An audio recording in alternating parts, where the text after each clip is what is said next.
வணக்கம். ஒரே ஒரு புகைப்படம், அதுவும் ஒரு வார்த்தை கூட பேசாம தன்னோட காட்சி அமைப்பாலேயே எப்படி ஒரு ஆழமான கதையை சொல்லுதுன்னு நீங்க எப்பதாவது யோசிச்சிருக்கீங்களா? இன்னைக்கு நம்மளோட இந்த அலசல்ல விஷுவல் ஸ்டோரி டெல்லிங், அதாவது காட்சி வழி கதை சொல்லல் எப்படி வேலை செய்துங்கிறத ஒரு அட்டகாசமான புகைப்படத்தை வச்சு முழுமையா பிரிச்சு மேய போறோம். வாங்க உள்ள போலாம். ஒரு அமைதியான அறை, முழு கவனத்தோட 3 மாணவர்கள். ஒரு வார்த்தை கூட இல்ல, வெறும் நிசப்தம் மட்டும்தான். இந்த உலகத்துக்குள்ள போறதுக்கு முன்னாடி அந்த தீவிரமான அமைதியான சூழலை கொஞ்சம் உங்க மனக்கண்ணுல கொண்டு வாங்க. அது குடுக்கற அந்த ஒருவிதமான ஆழமான உணர்வு உங்களுக்கு புரியுதா?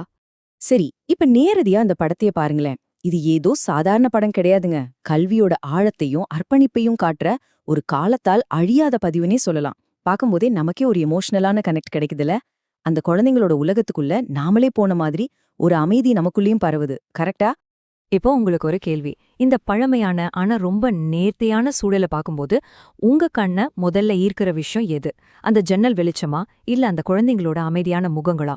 இந்த முழு காட்சியையும் நாம இப்போ சின்ன சின்ன பீஸா அலச போறோம். அதுக்கு முன்னாடி உங்க பார்வையை இழுத்த அந்த விஷயத்த மனசுல அப்படியே ரெஜிஸ்டர் பண்ணி வச்சுக்கோங்க. விஷயம் ஒளி அமைப்பா, அதாவது லைட்டிங்கா பிரிச்சமேலாம். சொல்லப்போனா இந்த படத்தோட உயிர் நாடியே இதுல இருக்கிற வெளிச்சம்தாங்க. இதுல இருக்கிற நுணுக்கங்களை கொஞ்சம் பொறுமையா கவனிங்க. ஃபர்ஸ்ட், அந்த வலதுபுறம் இருக்கிற திறந்த ஜன்னல் வழியா உள்ள வர்ற அந்த இதமான பொன்னிறமான வெளிச்சம். செகண்ட், அதுக்கு அப்படியே நேர்மாறா அறையோட இடதுபுறம் இருக்கிற அடர்த்தியான நிழல்கள். இது ஒரு செம கான்ட்ராஸ்ட உருவாக்குது பாருங்க. மூணாவதா, பேக்ரவுண்ட்ல சுவர் ஓரமா மென்மையா எரியற அந்த சின்ன பழமையான விளக்கு. இது எல்லாமே ஒன்னா சேர்ந்து அந்த மாணவர்கள் உட்கார்ந்திருக்கிற இடத்துல ஒரு இயற்கையான ஸ்பாட்லைட் மாதிரி விழுகுது. இதிலிருந்து நமக்கு என்ன புரியுதுன்னா, அந்த ஜன்னல்ல இருந்து வர நாடகத்தனமான ஒளிதான் இங்க மெயின் ஸ்டோரி டெல்லராவே இருக்கு. அந்த வெளிச்சம் மாணவர்களை ஹைலைட் பண்றது மட்டும் இல்லாம, பார்வையாளர்களான நம்மளோட கண்களையும் இருட்டுல இருந்து வெளிச்சத்தை நோக்கி, அதாவது கரெக்டா அந்த மையப்புள்ளிக்கு கூட்டிட்டு போகுது. அடுத்ததா காட்சியோட மையத்துல இருக்கிற மனிதர்கள். இந்த அறையோட அமைதிய முழுமையாக்குற அந்த மாணவர்களோட ஒற்றுமைய பத்தி பாப்போம். இந்த குழந்தைங்களோட பாடி லாங்குவேஜ கொஞ்சம் கவனிங்க.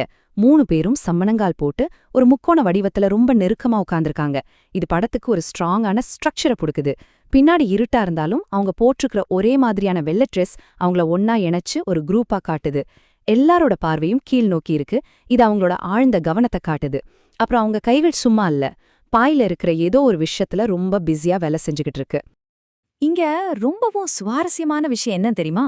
அந்த குழந்தைங்களோட முகத்துல இருக்கிற அந்த சீரியஸான ஃபோக்கஸ் தான். அந்த வெள்ளை உடையும் அவங்க பார்வைய ஒரே புள்ளியில குவிய வச்சிருக்கிற விதமும் சேர்ந்து இந்த படத்துக்கு அசைக்க முடியாத ஒரு யூனிட்டியை கொடுக்குது. இது பாக்குற நம்ம